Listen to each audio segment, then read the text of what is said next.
I'm also doing something I don't do normally, which is drinking a Coke Zero at 9 a.m. in the morning. Wow. Save Living it for the large. pod. Save it. Oh, no. Oh, wait. We are recording. This is Okay, the shit. pod. We are Sorry. recording. This is the pod. I suck. This is the pod.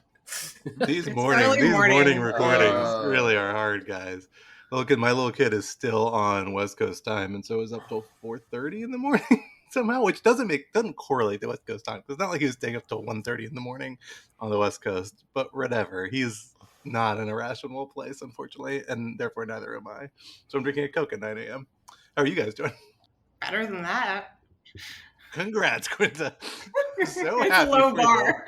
you. It's a low bar today. Look, my life is in shambles right now, but at least I have this. Well, somehow you fair. managed to lose your microphone stand. People can't see. Sadly, our listeners cradling can't it see this. like Yes. a baby bird. Quinta is in this very complex yoga pose in order to keep this microphone near her mouth. Yeah, I don't know, guys. I don't know where it wandered off to. Maybe my dog took it. I got nothing. This is the ultimate feat of podcasting endurance. Like at this point, at our 1 hour mark, you're going to be like shaking, sweat pouring down your face. Yeah, like it's a desperately good trying to hold the upper body microphone. workout. Exactly. Those you got to work those podcasting muscles. It's the CrossFit podcast crossover. Podfit, where it's just like your underarms and your incredibly thick neck. And that's the plan. That's where you build muscles. Man, we're all in rare form this morning. Yeah, this is gonna be a weird one, guys. I just want to say I'm really enjoying that Kara is keeping her video on because I can just see her facial expression, and now I know exactly what she thinks of us as we record this weekly podcast. It's like the cringeometer. It's awesome. We can judge like how badly do we need to redo that last bit. The answer is a lot. Hello, everyone. Welcome to Rational Security 2.0, aka Rational Security Re-Reasoned. I am one of your co-hosts, Scott R. Anderson, and I am here with my two other regular co-hosts for the first time after a few weeks away with Alan Rosenstein. Hello, I am back. I am back from COVID land, sort of. I'm halfway back from COVID land and delighted to be back on the pod. You're still sounding delightfully gravelly, and I like it. We need more of that. We need more of that kind of bass bringing to the podcast. You know, you like it. My wife likes it. It's a good sound. There we go. And with our other co-host, of course, Quinta Jurassic. Hello, Quinta. Hello. Well, we are here for what we are calling the Coke Party Edition in honor of my beverage of choice after a night of re-sleep training my child and a 9 a.m. recording session. So this one's going to get a little bit weird, folks, but we are excited to have you here today as we talk through some of the week's big national security news. Our first topic for the day, 1,001 Arabian flights. President Biden is conducting his first official visit to the Middle East this week with a stated goal of building ties between Israel and Saudi Arabia, beginning with more direct airline routes. Why this sudden high-profile engagement, and what does Biden hope it will yield? Topic 2, loose Bannon. Trump ally Steve Bannon has signaled that he may be willing to speak to the January 6th committee after all, just as his contempt trial for refusing to do so gets underway and a disagreement between the former president's lawyers and his own regarding whether he can invoke executive privilege and over what goes public. What does this all mean for his legal future? And topic 3, crossing the international hate line. FBI Director Chris Wray and his UK counterpart recently made a joint statement on the growing international ties between violent right-wing nationalist movements in various Western countries. What could this mean for counterterrorism strategy moving forward? For our first topic, Quinta, let me hand it over to you. So President Biden will be traveling across the Middle East, starting in Israel and ending up in Saudi Arabia. I think it's a high-profile trip for a number of reasons, among other things that he's taking it at a sort of a tumultuous time in domestic U.S. politics. He's also arriving in Israel right after the prime ministership has been handed over from Naftali Bennett to Yair Lapid under the existing power sharing agreement. And of course, will arrive in Saudi Arabia during a time in which the United States very much needs Saudi Arabia's help in terms of oil prices, thanks to the Russia's war in Ukraine. But also, as we've talked about before on the podcast, the United States relationship with Saudi Arabia is not a smooth sailing necessarily. And Biden has also received a fair amount of criticism for this decision. So notably, he kind of previewed his grand tour in an opinion piece in the Washington Post. I noticed while reading it that the Post has a little box that shows up when you click on this piece, suggesting counterpoint that you might read after reading Biden's piece, written by Fred Ryan, who's the Washington Post's publisher, sort of the institutional face of the Post, saying, and this is the title of Ryan's op-ed, Biden's trip to Saudi Arabia erodes our moral authority. The Post, of course, has particular interests here, given that Jamal Khashoggi, the writer who was murdered by the Saudi government, was a Washington Post columnist. So I will say I did find Biden's decision to publish this column in the Post to be particularly interesting. So as always, this trip raises up or cues up a number of questions. Scott, I mean, to start off with, let's start at the end with Saudi Arabia. Is there any way around the fact that Biden's trip is going to, as Ryan says, erode the United States' moral authority here? Is it just something that has to happen, or was there a way that the administration could have handled this better? It's a really hard question. I mean, as we talked about a little bit last week, the administration has kept Saudi Arabia at an arm's length compared to its predecessors. Particularly, the Trump administration obviously had a very close relationship very early on with Saudi Arabia. The Bush administration famously had a close relationship with Saudi Arabia. The Obama administration, some tensions, but close cooperating, coordinating relationship over a range of strategic issues. And so, there's been this longstanding relationship that the Biden administration has been cooler towards, in part because it really hasn't been a focus. The Middle East region generally hasn't been a focus of its efforts throughout its time in office thus far. But that's beginning to change a little bit, or at least there's a sense that there's a need to indicate that the administration is still engaged in the Middle East on various regards. Part of that has to do with the JCPOA negotiations, the Iran nuclear deal negotiations, which appear to be in the process of falling apart, but that there's still some effort to salvage or have some sort of follow-up arrangement for.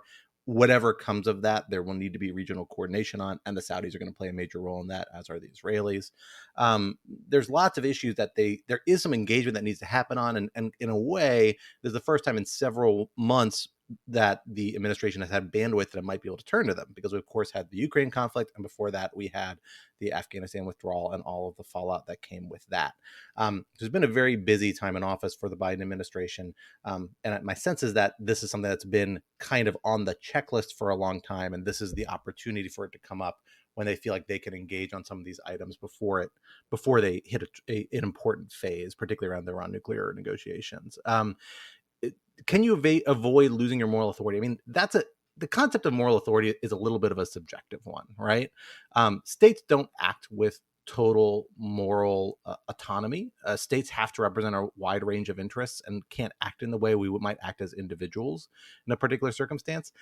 And here, the simple case that Biden makes in his op-ed, and I have to admit, I find it kind of persuasive, even though I'm not happy about it, is that Saudi Arabia plays a really important role for a lot of U.S. interests in the region and worldwide, not just oil prices, which, of course, Biden administration is trying to bring down in the wake of the Ukraine conflict, although they've kind of started already going down a bit already on their own, or at least consumer gas prices have.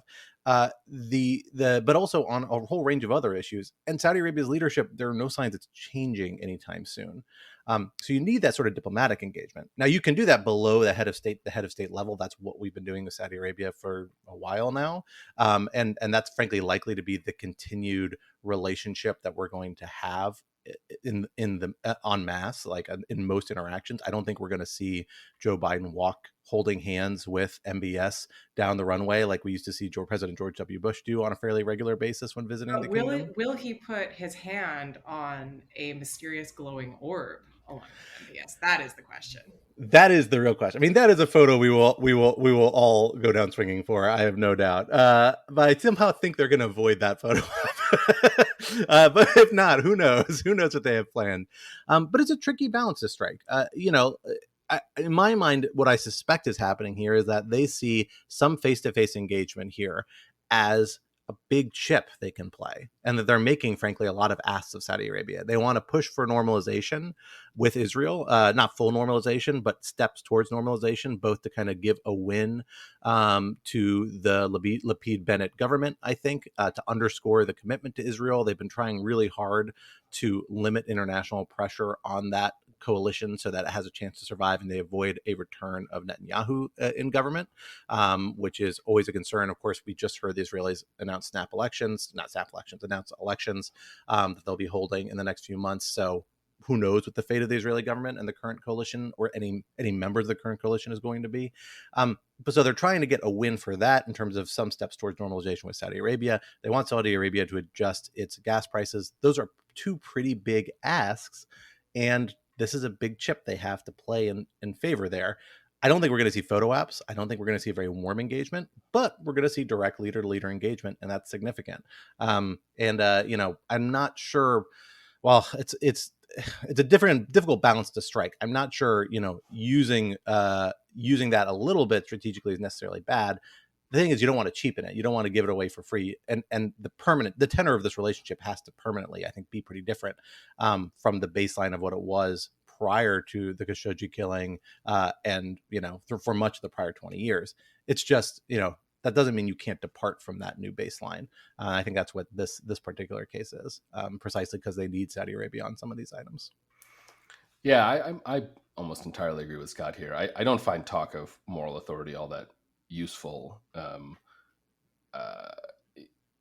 I mean, I think a lot. I think some of the awkwardness here, honestly, just is because Joe Biden published this op-ed in the Washington Post, and then of course the Washington Post has to respond because it's the Washington Post former employee. I don't really understand why Biden couldn't have published this in the New York Times and avoided that small bit of embarrassment and awkwardness. Obviously, the moral questions would still require him to go. Obviously, the moral questions about him going to Saudi Arabia would persist. But I'm with Scott that I don't see a huge alternative here. I mean, I think if you're concerned, as I think it is a fair one, that Saudi Arabia is fundamentally an autocratic state, not even fundamentally, just is an illiberal autocratic state, and that's not going to change anytime soon, then you have to make some hard choices about whether or not you're going to continue in the long term supporting that, or if you want, massively increase the amount of oil and gas drilling in the United States and build a bunch of nuclear power plants and try to do as much as you can to avoid any sort of dependence on Saudi Arabia. Of course, that has its own problems. I'm just not sure that moral authority is a particularly useful or practical lens of viewing this situation. And so, they're doing what they have to do. Quinta, let me put the question to you. I mean, you are the person who I think is the closest to a journalist of the three of us, and perhaps more importantly in this particular case, thinks of yourself as a journalist, maybe more than the three of us do. Yeah, I am a journalist. Thank you very much, Scott. Well, I caveated not because of you, because nominally we have all sorts of different. We have a very similar job on paper, but in practice we do it very different ways. And I think self-conception is part of it. I would never describe myself as a journalist, but I do something very different and you take a different approach to it. That's the only reason that's the caveating, and nothing about reflecting about you and your work. I agree, you're a journalist. So as a listeners, journalist, Scott and I will take this up outside. Can this later. Please? I would like this to be a long-running gag where just every fourth episode we're so Quinta, as someone who's maybe one day occasionally sort of close to, but obviously not really a journalist, what do you think about this? And just see Quinta's face explode. And that could be the thumbnail. That could be the thumbnail for the As a journalist, how do you see this entering into kind of the tenor or incentive structure around journalism, the sense of support for global journalism? That's something that every American administration gives big lip service to. Democrats tend to give it a little more than Republicans, a little vocally. I think the Biden administration coming in, there's a lot of talk about it in the campaign days about really emphasizing the importance of journalism because the Trump administration had such a hostile relationship toward journalism. But there's an international element of that too. And here we're coming on not just the Khashoggi killing, which has this years-long shadow that is casting over these relationships, but also the much more recent killing of Shireen Abu Akleh, a U.S. citizen, Palestinian-American journalist in Israel just a couple weeks ago, that the Biden administration has found itself mixed into the investigation of, recently released some like half exculpatory, half putting some degree of blame on Israeli soldiers' statement based off their investigation of, I believe, the ammunition involved. So, what does it mean if these issues aren't raised, or how do they need to be raised to help make journalists feel like they have the support of the Biden administration in investigating actions surrounding these international, these governments that may or may not, depending on how you interpret the facts, in Israel's case, and certainly seem to be in Saudi Arabia's case, taking hostile action against journalists? I think it's an excellent question, and I'm glad you mentioned Shireen Abu Akleh, because that was, I think, another important issue to touch on, given Biden's visit to Israel. It is hard for me to imagine that the White House placed this op-ed in the Post not thinking about the fact that it was putting it in the Post, and the fact that it would probably run alongside something like Fred Ryan's piece in response. I read that as something that was done intentionally, not necessarily as a screw you, which I think is honestly how it would have read if President Trump, for example, had published a piece like this in the Post, but more as a gesture of, look, I know that this looks bad to you, to the community of journalists more broadly. I'm going to take this opportunity to try to explain my reasoning to you in your community as a gesture of good faith. That is my read. I don't know. I'll leave it up to the listeners whether or not the opinion piece is compelling in that direction.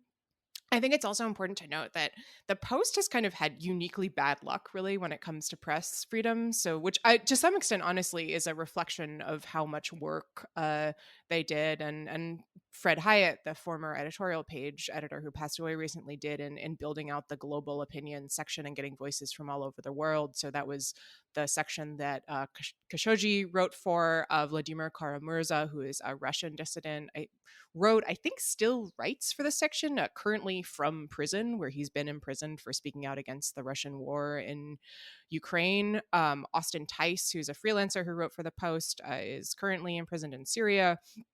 So the paper kind of has a unique vantage point here.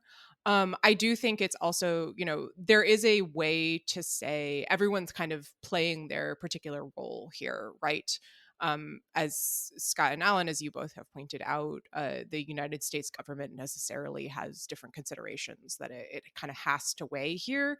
The Post institutionally also has its own considerations, and so, I mean, I'm sure that Ryan's piece is deeply felt, to be clear, and I don't mean to suggest that anyone is being insincere here, but I think there's a certain amount of there's a certain extent to which everyone is kind of playing their role, where Biden is saying, look, I know you don't like this, but this is why I feel I have to do this.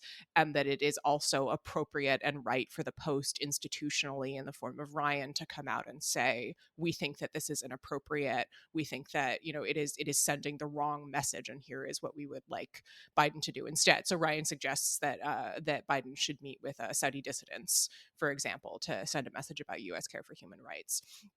But I think it's a really difficult tangle. And I mean, I do think that, this goes back to one of Alan's favorite topics, which has to do with just, how much good faith we extend to the executive, right? Like, I don't think it is true, as I said, that, if Trump placed op-ed like this in the Post, it would have a very different ring to it, even if every single word were the same, because we all know that Trump had deep disrespect for journalists, joked all the time about curtailing press freedoms, attacking journalists, killing journalists.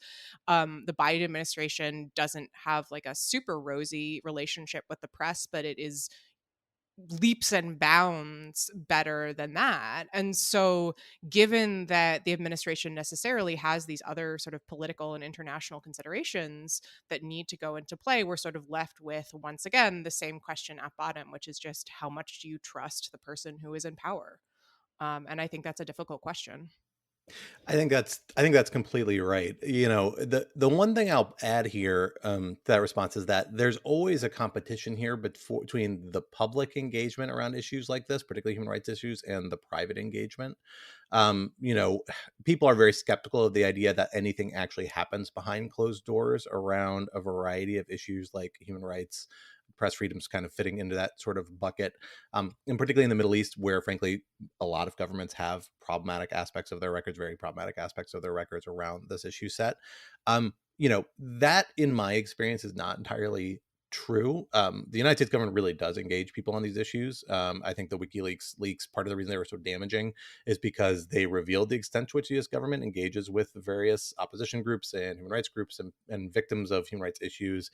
Usually there is a political officer, if not multiple political officers, like really committed specifically to human rights issues in most political sections and most of the at least medium to larger size US embassies.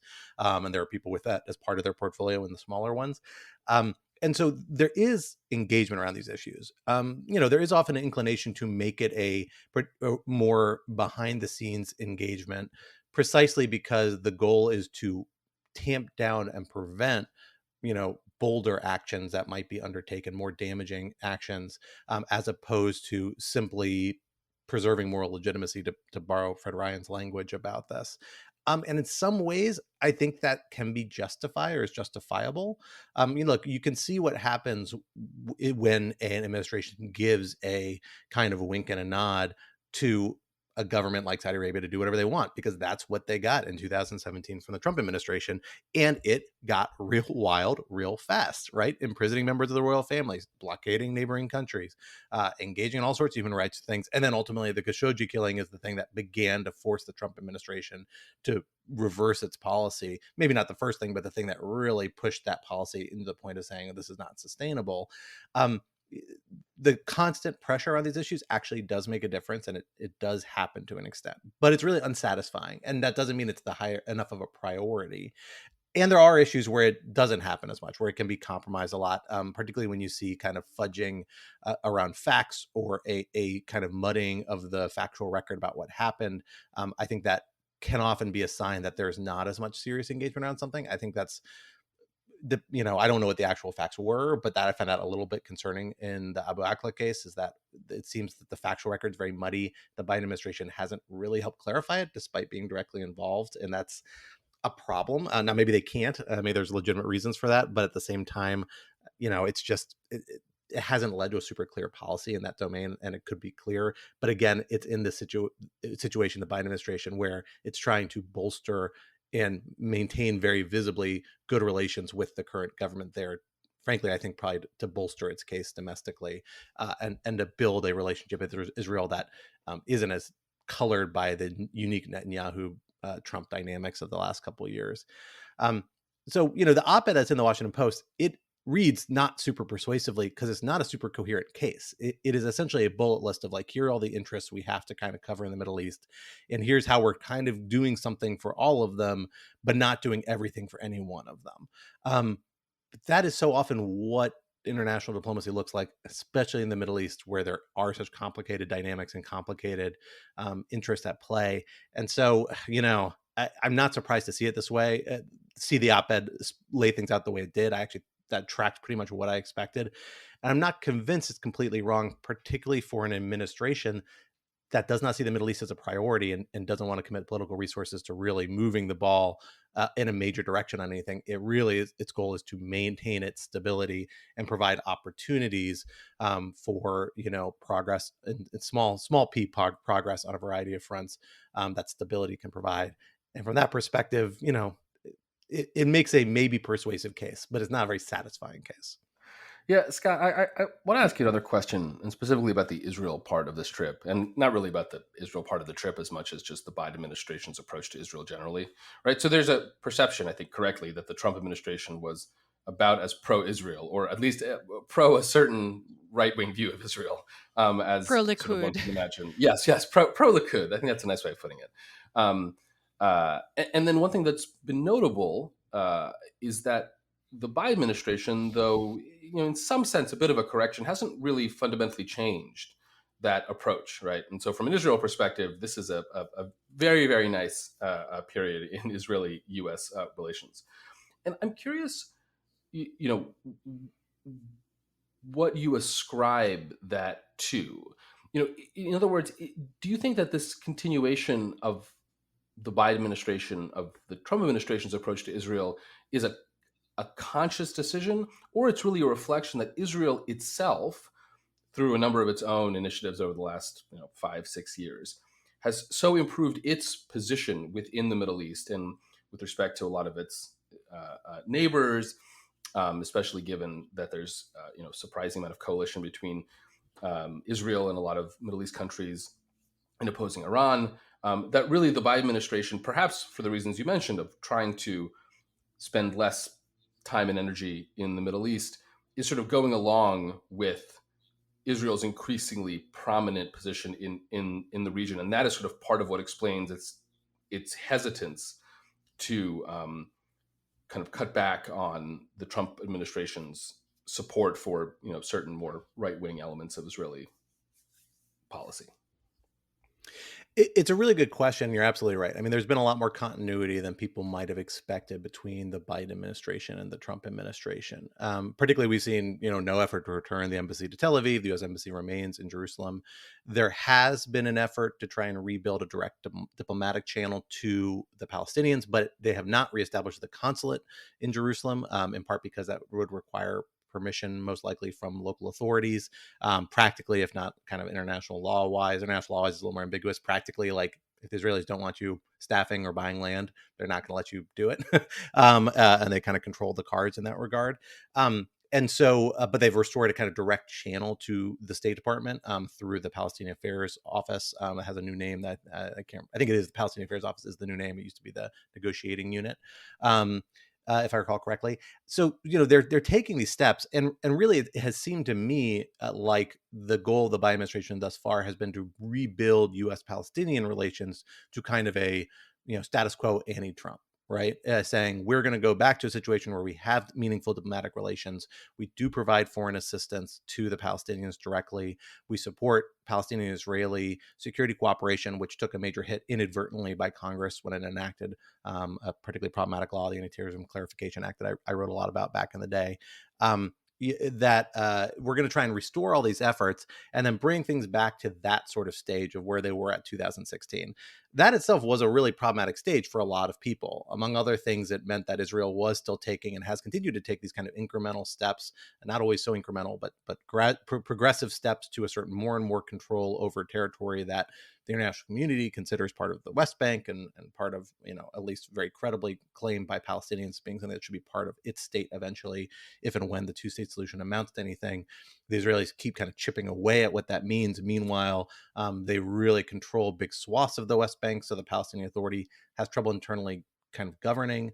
And on top of that, you are just see this kind of rhetoric turning, not as aggressively as it did in the Netanyahu phase, where you really saw a lot of direct talk about annexation. You did see, more formal action on Golan Heights and on a lot of other issues, saying like, oh, we're solidifying the Israeli position here with the Trump administration support. But you haven't seen quite like that much of a lean in, but you still seen the gradual steps of this outcome where Israel is asserting more and more control over this territory that's supposed to, in theory, be going to the Palestinians.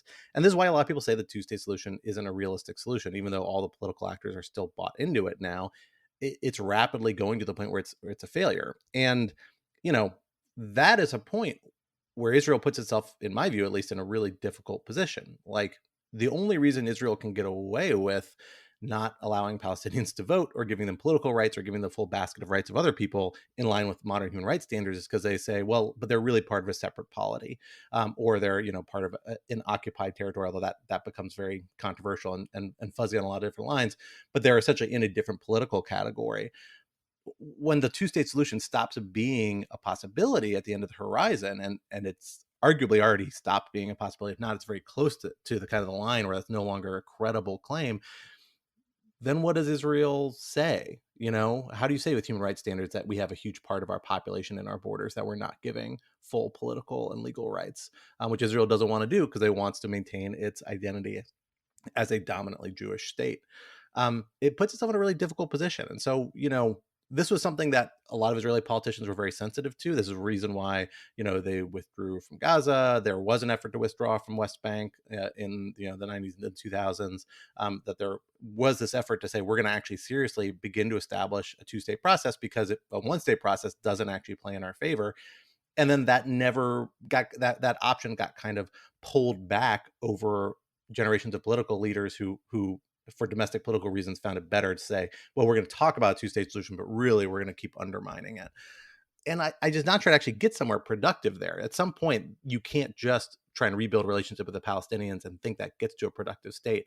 But I suspect for the Biden administration's perspective, they're saying, look, we don't have the bandwidth for this right now. Let's just try and get back to a point where we can have diplomatic engagements on both sides, and we'll deal with that situation when it comes.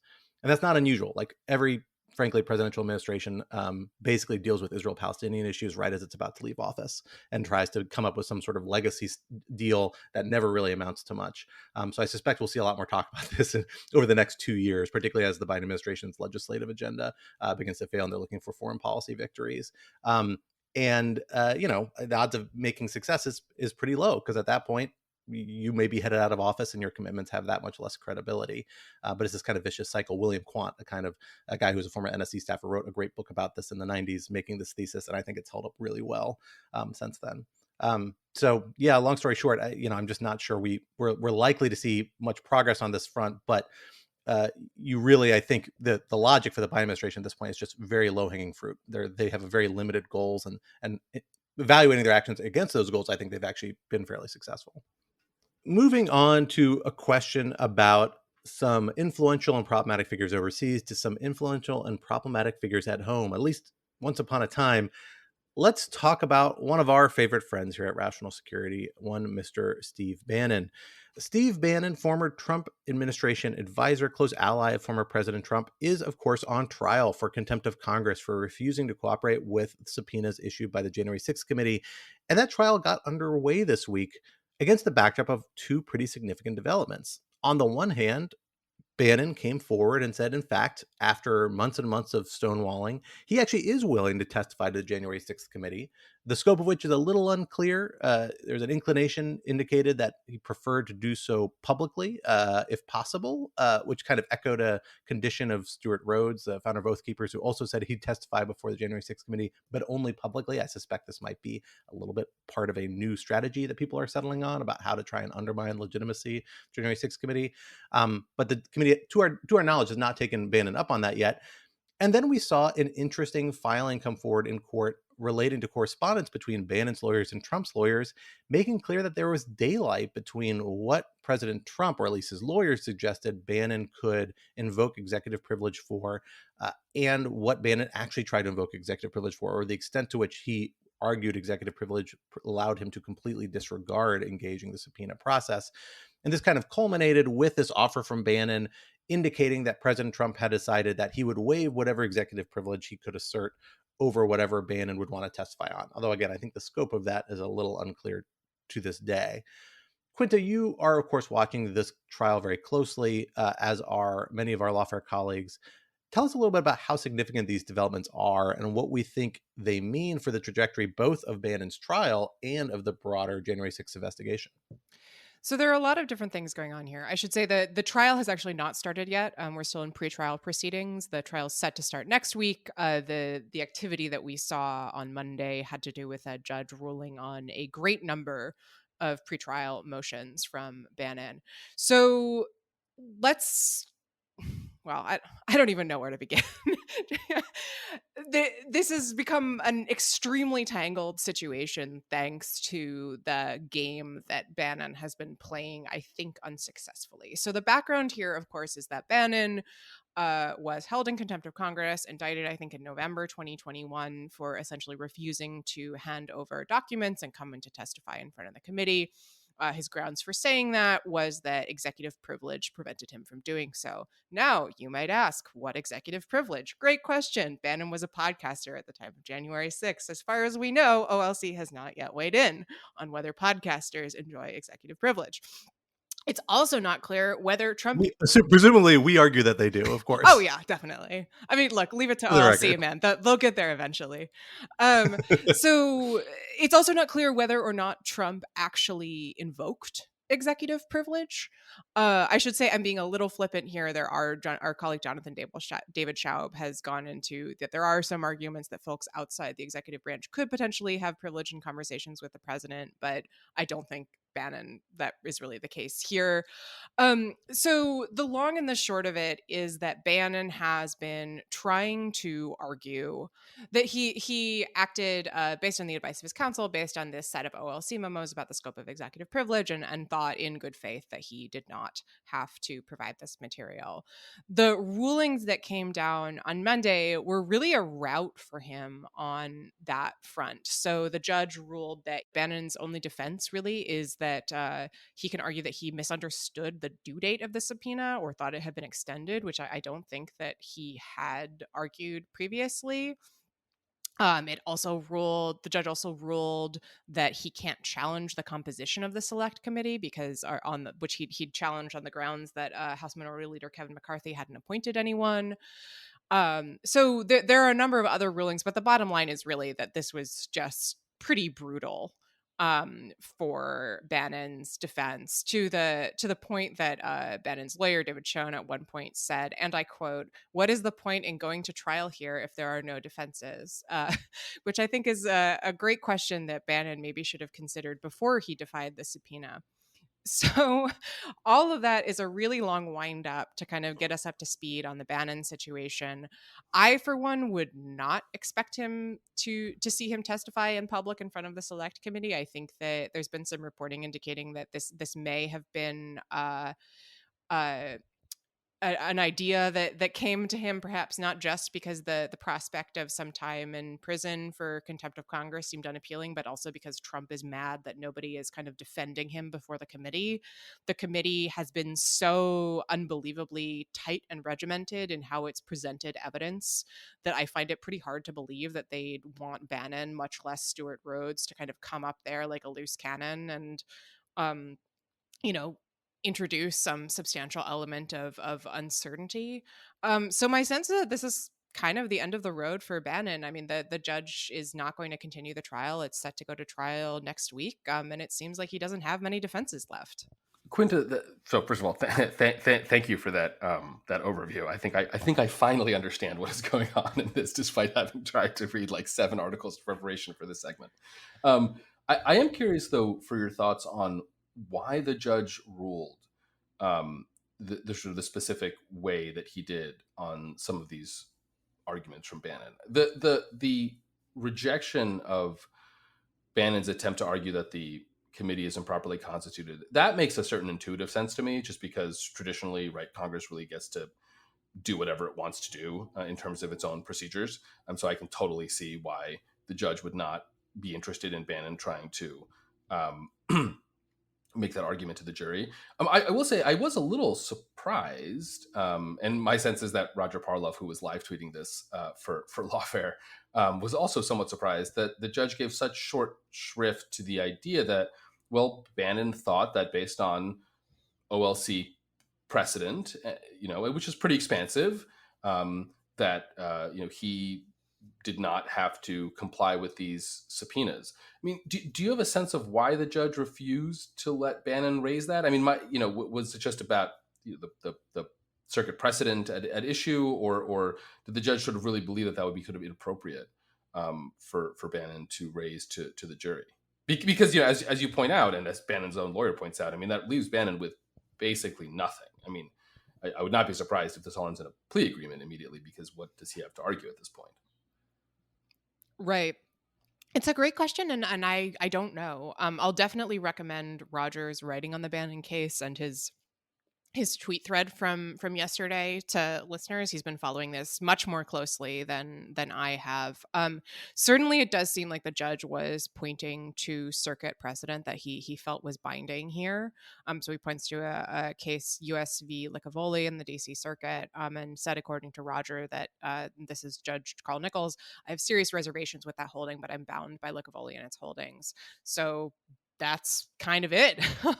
I mean, frankly, if I were the jury, or if I were in the jury pool, I would feel quite relieved, because you know, the prospect of the jury having to sort through those OLC memos seems pretty grim. Although, of course, there are enough lawyers in DC that maybe, there would be enough lawyers in the jury to help them figure out what on earth was going on. But I mean, I do wonder whether at this point this does end in a plea. There's some pretty funny stuff if you go back and look at Bannon's kind of bombastic rhetoric when he was first indicted, saying that this was going to be, the misdemeanor prosecution from hell. He was going to drag Nancy Pelosi in front of the court. He was going to totally upend what the committee is doing. And it just seems like he's kind of fallen flat on his face here. So I don't know, to go back to your original question, precisely what the contours of the judge's reasoning were, because it was a bench ruling on these specific questions. But it really does seem like he was not sympathetic to Bannon here at all. So then, do we think, or do you think that Bannon might then decide to testify or cooperate at this late stage with the January 6th committee just on the pure instrumental goal of getting leniency or something when he pleads guilty, or do you think these things are fundamentally unrelated? I don't know. I mean, he doesn't seem to have been particularly interested before. I have seen some suggestion on Twitter that one way for the committee to play it might be to demand the documents from him to go back, because he refused to comply with both subpoena for documents and a subpoena for testimony, to go back, demand that subpoena for documents, and basically see if he is actually willing to play ball before going straight to the in-person testimony. So that might be one approach. I mean, I can also see, they might say at this point, we don't need this guy. He's more trouble than he's worth. We've made our point, and we're just not going to deal with him. Yeah, I mean, I have a theory as to what Bannon's trying to do here. I'm not 100% sure either. But one issue that came up in these motions is an effort by Bannon to try and get DOJ to disclose the reasons why it is not pursuing the prosecution of Scavino and Meadows, despite being along some variables, not all, similarly situated to Bannon, right? Like refusing to participate or engage with the January 6th committee. And there's clearly an effort to try and draw an argument saying, well, Bannon is in the same bucket as these people. Why are they being treated differently? Now, Bannon is not in the same bucket as those people. There's a lot of ways to distinguish it, including that Bannon was not in the White House at the time of most of these issues are, at play. So the claim of executive privilege is much weaker, or any relevant claim there. But one factor that we suspect, or at least I suspect, went into the discussions within DOJ about whether to prosecute Scavino and Meadows is the fact that they actually, to some extent, did cooperate with the committee, at least superficially. They had discussions about means of cooperation. Meadows, of course, did hand over a set of emails. There was some things that they could point to suggest there was a good faith effort to cooperate. That didn't exist as clearly in the Bannon case, because Bannon basically, is my understanding, didn't reply. I think that's why you see the judge really referring back to these basic deadlines from the committee during this back and forth with Bannon's lawyer about what defense am I supposed to be lodging? And he makes the point that look, you had a deadline to respond by. And so I think this is Bannon kind of trying to take a few steps back and take a mulligan on this decision to completely not engage the January 6th committee, putting this offer forward and saying, look, I'm willing to talk about engaging in some sort of testimony. Here's some of my conditions. And again, I think the scope of that testimony is really unclear from the statements that he's brought forward and that Trump has brought forward, even though Trump's account of executive privilege, at least according to his lawyer, is much narrower than what Bannon has suggested it is. Could be a step in that direction. The idea that DOJ may be less inclined to continue to pursue this prosecution if they can muddy the water around whether Bannon was willing to cooperate or not. Because DOJ's decision to go forward with this prosecution while it's not a decision that's directly made by the Office of Legal Counsel, obviously it bears on DOJ's broader policy in these sorts of circumstances. Now, I think that's a little bit of a Hail Mary because DOJ has already gone this far, and the odds of them, I think, reversing course over something, this sort of like late offer, is pretty low. Obviously, like Bannon is in contempt of Congress because it refused to participate up until now, and so it can still be prosecuted even if he were to testify tomorrow.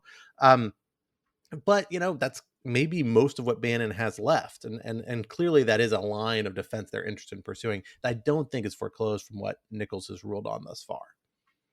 Right. So I do think it's important to note that Ray Meadows and Scavino, one of the motions the judge denied yesterday was a motion by Bannon to obtain discovery about the Justice Department's declination decision about Meadows and Scavino. So that I think is a dead end.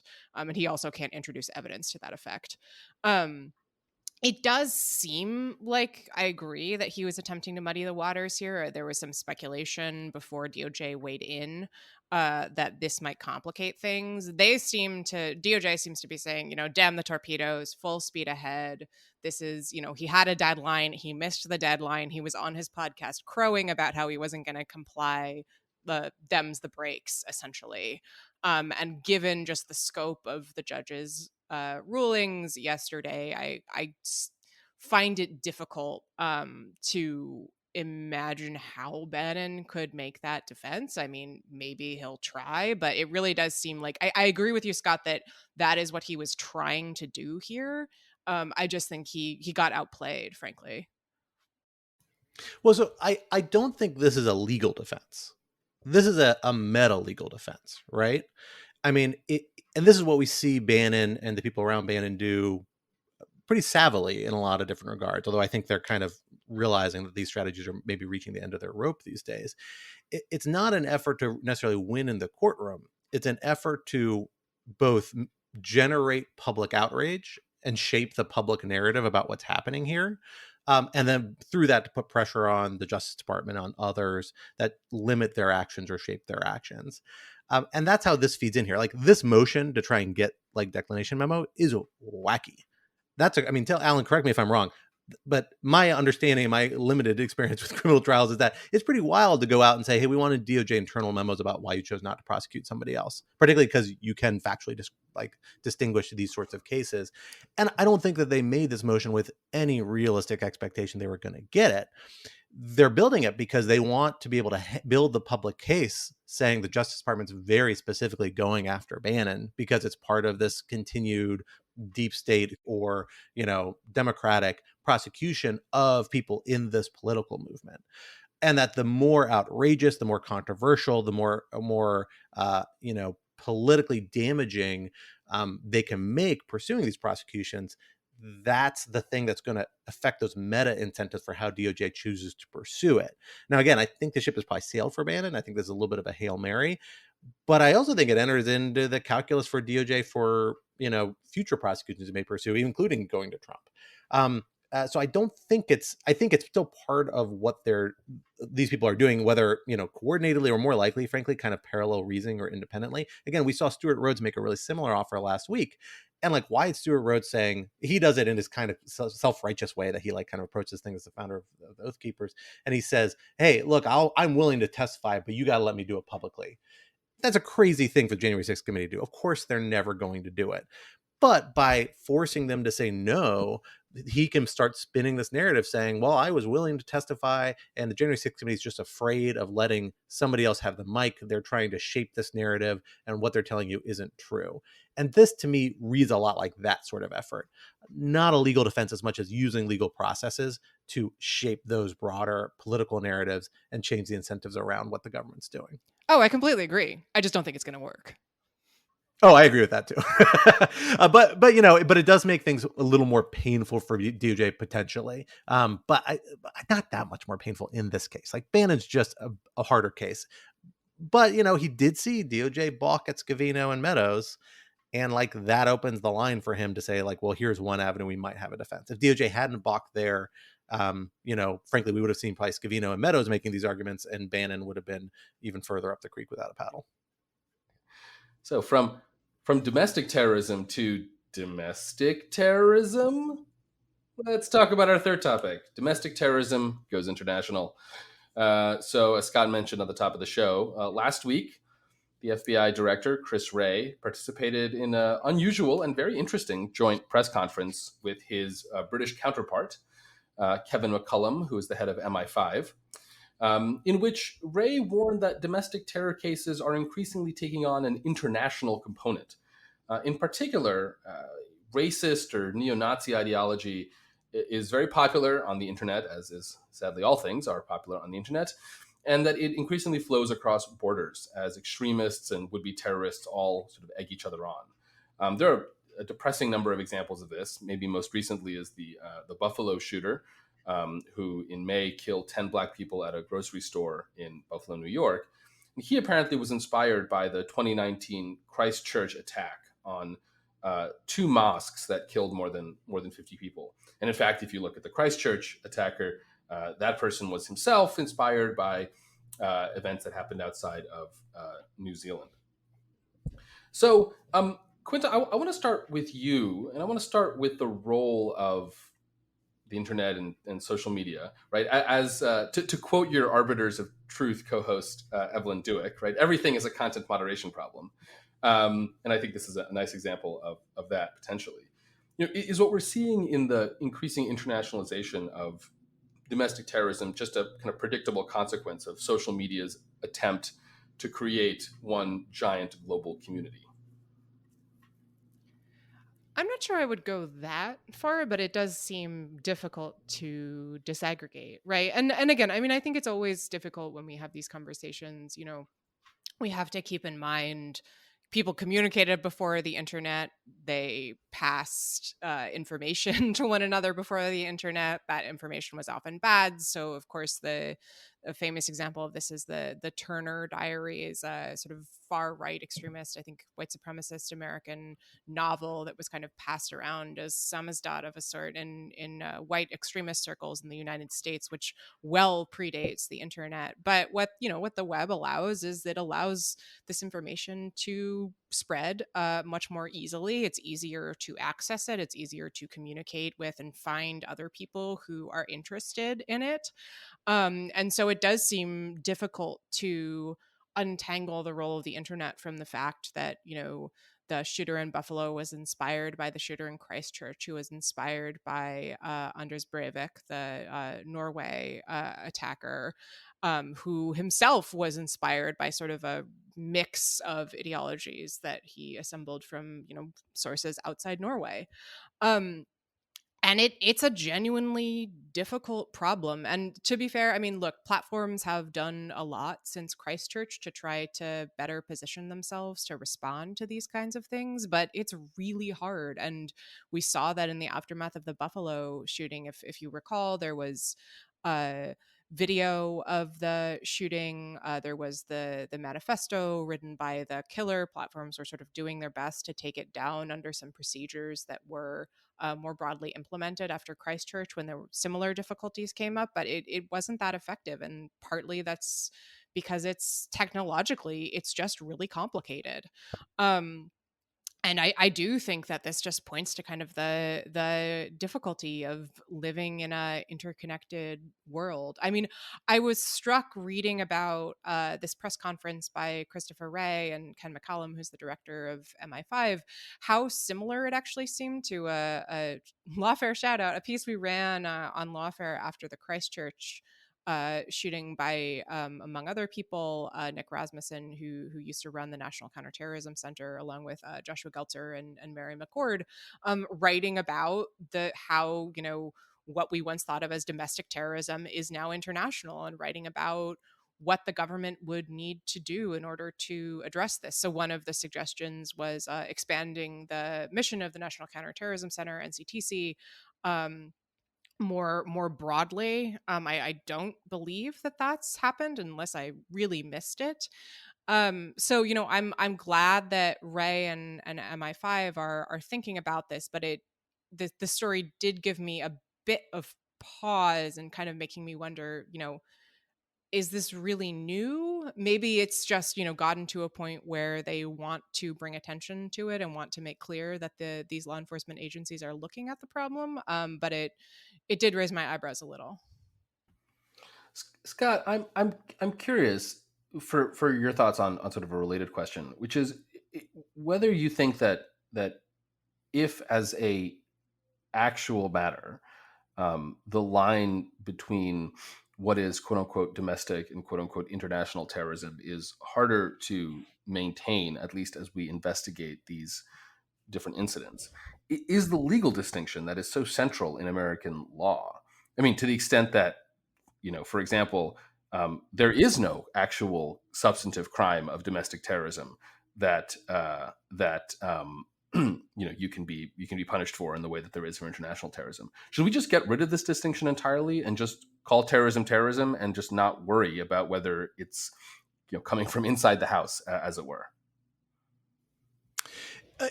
I don't think it's as easy to get rid of that distinction, because a lot of the law enforcement tools and intelligence tools and other tools that were developed in the post 9/11 era to help combat and prevent really terrorism, particularly international terrorism, were developed around a certain conception of how constitutional rights apply. Which is a much more limited vision of how constitutional rights apply. That would be hard to extend them domestically in many cases. The clearest example to all of this is economic sanctions. Economic sanctions are premised on a law, the National Emergency Economic Powers Act, that requires a foreign nexus, but just a nexus. Like, you can apply that law to domestic organizations, individuals, and assets, as long as there's some sort of foreign interest in them that also poses a threat to national security or the global or the U.S. economy.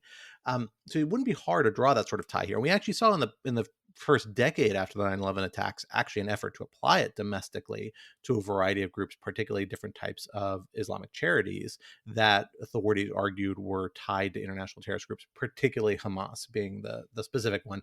Not directly related to kind of Al-Qaeda, but a separate political thread with a terrorism nexus that authorities were pursuing. A lot of these efforts were challenged under constitutional vision. They created litigation that Treasury Department was uncomfortable with. They had to implement a lot of responsive measures that provided more procedural protections, other measures, but ultimately they were mostly upheld, like overwhelmingly. And for that reason, they really present a pretty powerful toolkit. Now, if you were to extend that to domestic entities, I think there's a little bit of a question as to whether, frankly, you could, in the first instance, or withstand constitutional scrutiny being applied with any sort of density to strictly domestic entities. But to me, that's why this internationalization and the recognition of it by authorities is actually kind of notable, because the more you see at least domestic groups begin to engage with international groups, the more, frankly, you can bring these tools to bear within our U.S. legal system, and the precedents are actually pretty strong that they can still apply. I think there's going to be politically controversial because, frankly, the Islamic charities in the post 9/11 era were socially marginalized. I think that's actually the real problem with a lot of these policies. It really chilled a lot of legitimate speech behavior by, a religious community that was feeling a lot of public pressure in a lot of other dimensions and didn't deserve to be treated that way. But here, this is going to be applied to part of our political spectrum that increasingly has voice domestically and has ties to our mainstream politics in various regards. And that means it's going to be politically hard to apply these things. But I think they're increasingly legally available the more you see these little lines to these foreign terrorist groups. In fact, we've already seen some groups like the Russian Imperial Movement be designated under various terrorist regimes that were intended for international terrorism, are used for international terrorism, and are now being applied to these groups that historically have had some ties to kind of domestic right-wing groups. And so it opens up this whole new bucket of potential tools that the check is not legal so much as political in terms of how broadly you can apply them.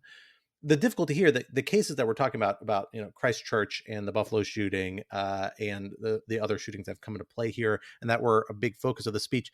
The trick there is that those look to be, I don't think we know 100% for all the cases yet, but they look to be like what we used to call, I think still do call in the international terrorism context, lone wolf cases, right?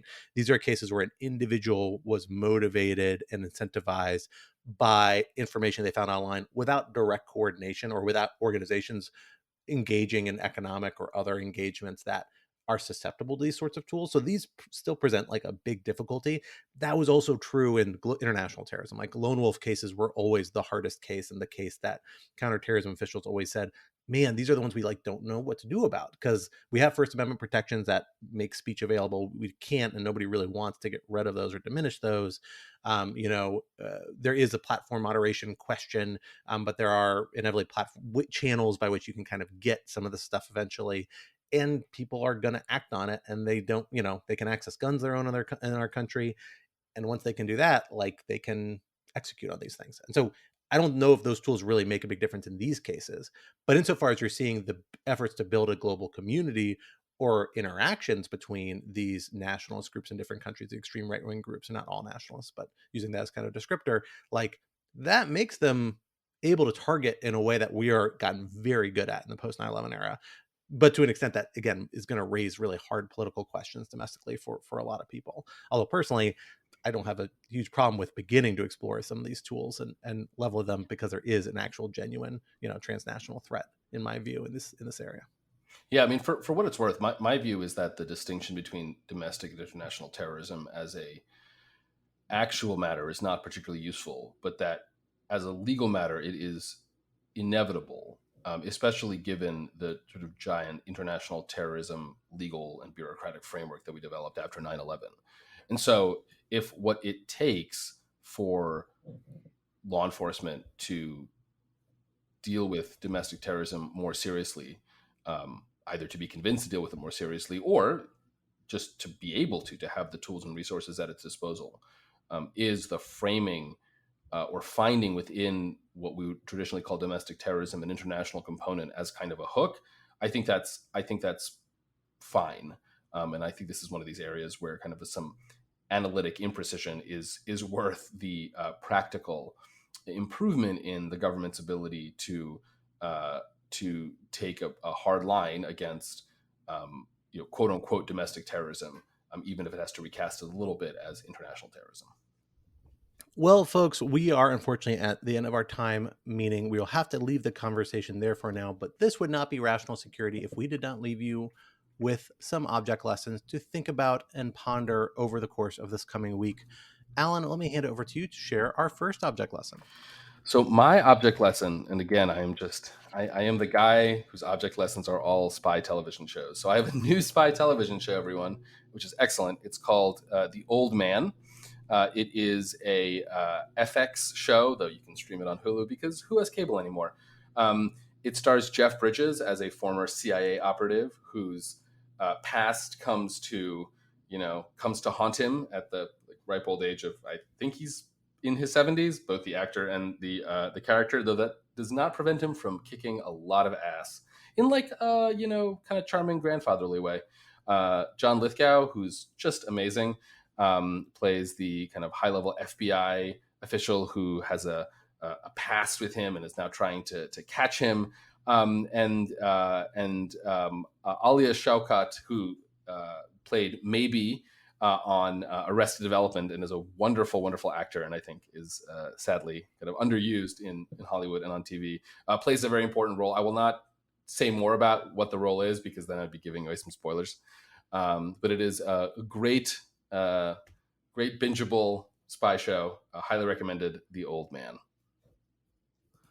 I think it's worth it just to see the Big Lebowski engage in some action sequences. I love the dude abides, and he also kicks ass, as it turns out. Amazing. Quinta, what do you have for us this week?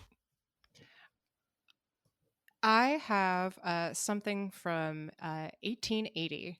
So the Atlantic has put all of its archives on its website for subscribers, which I think is an incredible idea, and I'm so glad that they did it. There are many, many little treasures waiting to be discovered. One that I came across is an article by Mark Twain from the June 1880 issue of The Atlantic entitled A Telephonic Conversation.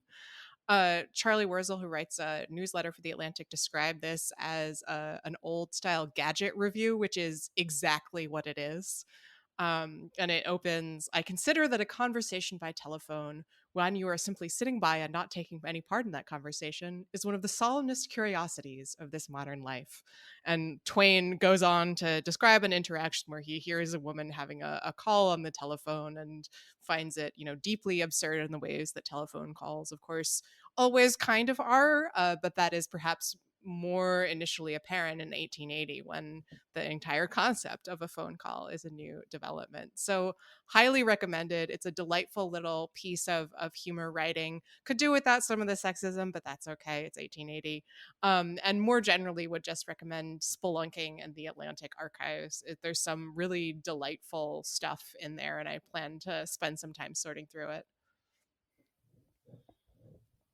Oh, I love it. I'm really excited. I saw that got opened up to subscribers in the last few weeks, and I am excited to dig through it a little bit myself. Well, for my object lesson this week, I am sharing an article I came across by Lee Baldwin and Sean Williams entitled Follow the Leader. It is an Atavist magazine, which is a great publication for kind of long form nonfiction writing. I think it's entirely nonfiction, although I guess I could be wrong. It could be, there might be fiction as well, associated with long reads. And it is a phenomenal, long investigated piece about how Vladimir Putin played this role as a relatively young intelligence officer in engaging with a communist spy, a spy for communist Russia that he was handling, who was himself involved in basically founding and really setting the foundation for Germany's revivalist neo-Nazi movement. It's a fascinating story, particularly if you followed Russia's engagement with, right-wing extremist groups over the course of Putin's tenure, and particularly in the last 10 years or so, because you see all these sorts of echoes from his prior experience now being made aspects of national policy, or at least that's how I read it.